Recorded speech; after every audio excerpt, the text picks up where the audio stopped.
Welcome back to Digi Bros. Yeah, it's another one. I'm lethargic. I'm sorry, audience. I am sore. I am sick, and I am gay and dead. Yep. I am thoroughly gay and dead today. Couldn't be any gayer today. and deader if you tried. Sucking dick and Which committing suicide. maybe that is playing into my next point, because it's a stark contrast to the parts of myself that I've been analyzing lately. Okay. Because I've been thinking. I don't know what any of that means. I do quite a lot of introspection when I'm sitting around without any fucking work, feeling miserable, and then like I think a lot about what I can do as a YouTube personality, what kind of media I can create, and what my appeal would be, and what I would contribute to YouTube. And then I did that random, Digibros demos thing the other day, and like, going into it, I was feeling jaded and horrible and shitty and tired, and I was just like, I'm just gonna fucking do whatever. I'm super frustrated. I'll probably end up ranting the whole time about like myself and how I don't feel like I have the personality to do YouTube shit. But then I ended up just like getting really excited and being bubbly and happy the whole time. Right. And then I was like, I enjoyed that a lot. I enjoyed watching it back. It had a kind of an innocent funness to it, and then everyone watching it enjoyed it. They just talked about how I'm adorable and a sexy man, and everyone had a good time watching it. And then I was thinking about myself, and I'm just like, to me, I always perceive myself as like this fucking jaded, depressed guy, because that's what I am when I'm sitting around alone. But you don't come off that way at all. Yeah, I don't come off that way because I'm always smiling. Exactly. And then I'm you goofy. sound like you're smiling. Yeah. Like, you have a voice that, like, you can tell that there's a smile on your face through the voice itself. And I don't know what like, I've always been that way since I was a kid. Right. And then I'm like, because you're jaded and cynical, but you find that hilarious. I guess. Like, you have this weird way of thinking everything's a joke and none of it matters, and, like, that's why it's, like, fun, you know? Yeah. Like, your cynicism never comes across to me as, like, depressing. It always comes off as, like, self-deprecating comedy. Like, you think this is all just a big, like, haha, I suck, isn't that hilarious, you know, like... Except, like, all self-deprecating comics, I feel as though it's completely true. Right. But, I mean, anybody else is just, like, having fun, you know? Like, they don't see you as... Because there's no evidence to the idea that you're an asshole. Yes. You know? You might think it in your head, but there's nothing that would make anyone else feel that way. But yeah, so I do that, and I'm looking at myself, and I'm just like, this is just me in my goofiest, purest state, and I feel like I'm this innocent, goofy guy, and I'm like, that's really what the origin of YouTube personalities was. All these, what they call the Disney YouTube personalities, where it's just these cute, innocent dudes who are these man-children playing video games. And I was like, huh, I guess I had that in me all along if I just put the camera on me and started doing it. Right. Because I am a goofy dude. And then I was just thinking about, like, what... Because you and Dad are always talking about how people just like me inherently. Yeah. And I never get it. I'm always just like, I don't fucking understand that at all. Right. Maybe around you guys, but then when I feel like I'm working with people, I can end up being weird and jaded and like unapproachable and stuff. But everybody who works with you seems to think you're super cool. I don't know. I can't believe that because I don't work enough. Like, I've told... And I'm too down on myself. Like, anytime I've ever talked to somebody who's, like, known you or worked with you, they're always, like, excited about the prospect of you. Like, and I never get it. Yeah.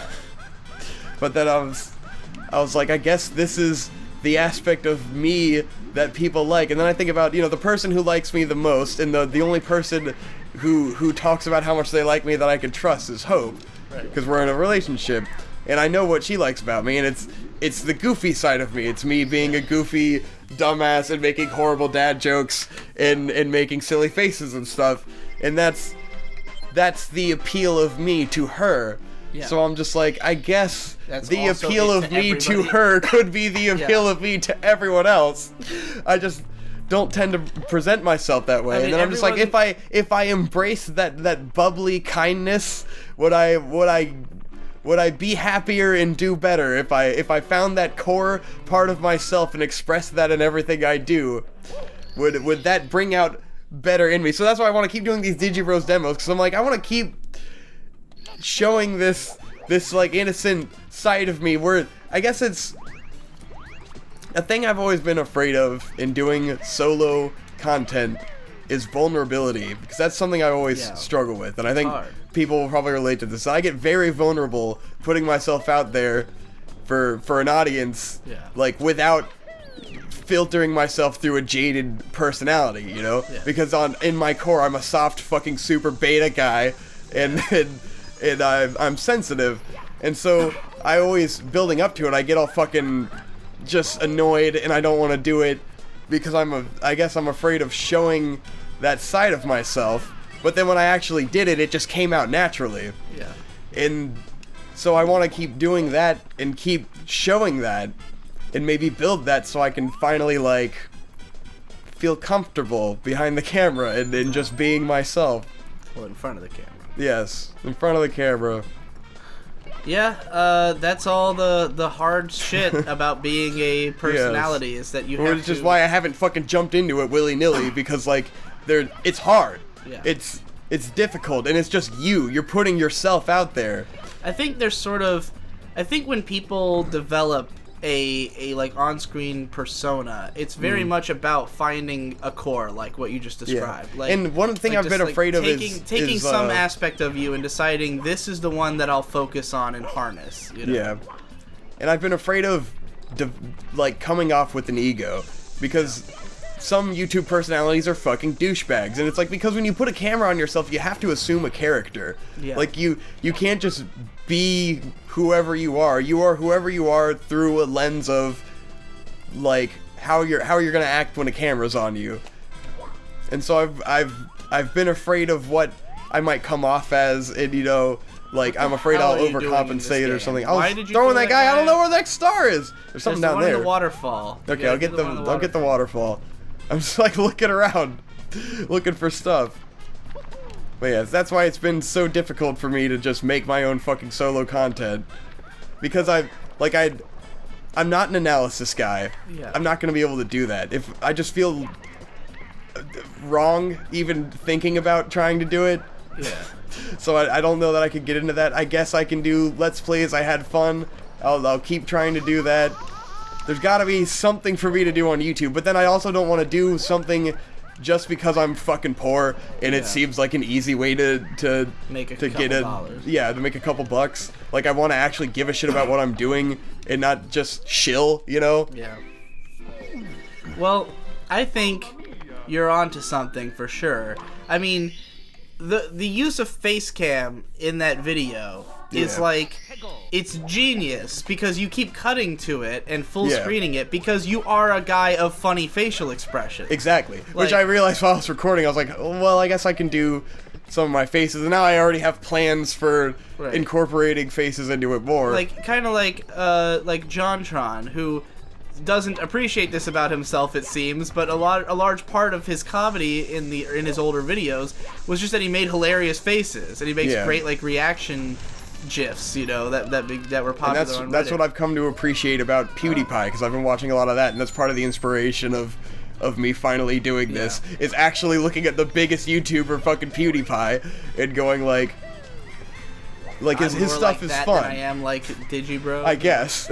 I can't make facial expressions. Yeah. Like I can make PewDiePie hilarious is very faces, but like the only hideous, horrible ones. You know. He relies less on jokes and more physical comedy, where like he gives himself this space where he has a standing desk so he can walk around, and he gives himself this cube, and he utilizes the space in the cube perfectly. Like that is actually a performance technique of PewDiePie that is kind of amazing, because he uses that space perfectly to support every emotion he does and to like sell his disgust or like anguish or something, because he'll step away and he'll grab the wall and be like, I'm losing my mind, and he has like this little cardboard cutout black guy that kind of has his narrative, and he'll incorporate that guy, and he uses the whole space to his advantage to sell his comedy and to sell his emotions, and that's pretty cool.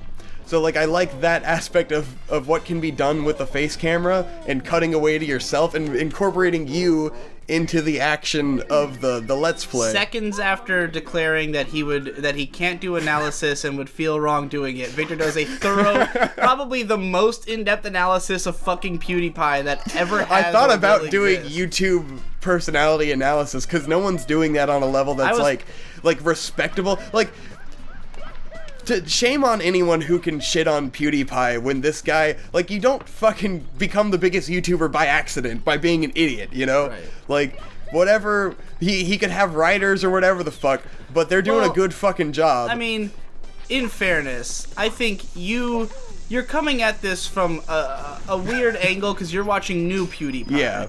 Like, I mean, he didn't get PewDiePie. famous off of this shit that's like entertaining to you. Yes. This is PewDiePie who has lots of money and is trying to just do something probably a little bit more creatively fulfilling to him, as opposed But he's also only getting more popular though. So Right. like, But it's clearly his comedy is evolving in a positive way, even if like his Right. old fan base doesn't understand.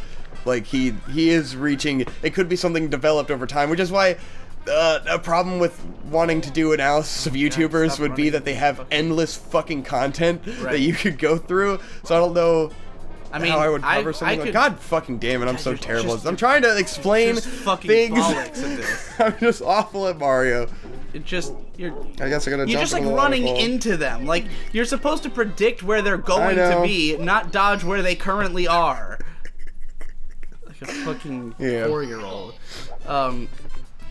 Yeah, I was gonna do. I probably still will do. It'll probably be out by the time this episode comes out. A vlog about that Casey Neistat commercial and the inherent and hilarious irony that I think he deliberately invoked with that commercial. That's a thing. Another thing I kind of respect about PewDiePie, which I guess, like he did do his YouTube Red show, so this might discredit what I'm gonna say a little bit, but the fact that he's still a guy, like his main content is just him reacting to shit in a box. Like he's a guy in a box. He has a decent quality camera. This guy could make his stuff like way higher quality than it is, but that doesn't matter. It's the quality. It's quality enough to get by, and he's not like. He's not doing. He hasn't lost the plot like JonTron has. Exactly. He hasn't become JonTron, where it's like JonTron missed the point and the appeal of what he does because he wanted to be this production guy. And fucking Dick Masterson talks about this in his latest bonus episode or whatever. That it's the idea behind the YouTube space and like that people trying to.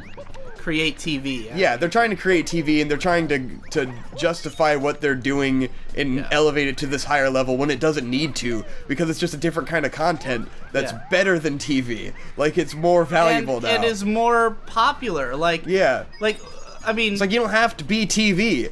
Like, you're doing fine. If you're making money off of it, you've accomplished what you need to.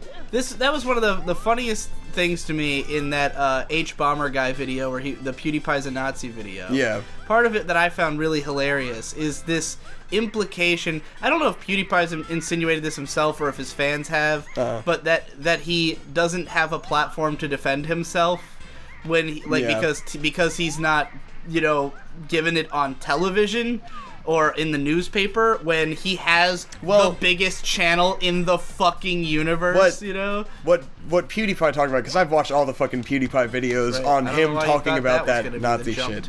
I don't fucking know. I'm hanging out.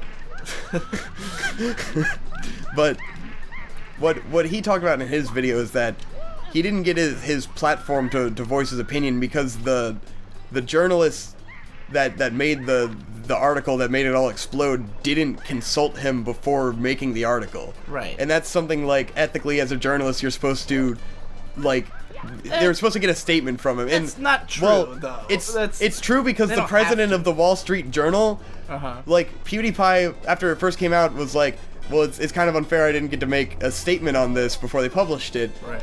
And then the guy from the Wall Street Journal said, we 100% always get a statement from our people. We never publish anything without getting a statement from the subject, which wasn't true. So Weird. that's kind Why of would he fucking what say set that? it off. Yeah. And then he later backs out and says like, oh, I don't know the chronology of whatever happened.